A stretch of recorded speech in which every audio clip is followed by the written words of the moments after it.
morning, sir. My name is Balaji English My School. Today I am going to tell you about a very serious and dangerous problem in our society, that is drunk and drive. Through my project, I would like to give a small awareness to the people, especially the age between 17 to 25 years. This is the youth age. Here we can see that 18 to 35 years, there are 69,851 accidents.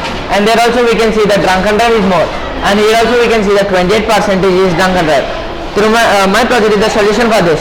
My project title name is Automatic Engine Locking System for Drunken Drivers. The main advantages of this project are to reduce the probability of road accidents.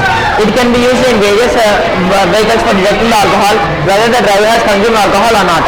It is used in various vehicles for detecting alcohol. It is of low consumption of energy and it is of low cost and it is of automated operation. Now I would like to explain the working principle. This is the alcohol sensor. When the driver in the car has consumed alcohol, then this alcohol sensor gives messages to the comparator IC. This comparator IC is connected to the microcontroller. This microcontroller gives messages to the alarm, and this alarm will be deactivated. And this activated alarm will deactivate this motor, nothing but the engine of the vehicle. Now here we can see that there is no alcohol. That's why engine is on.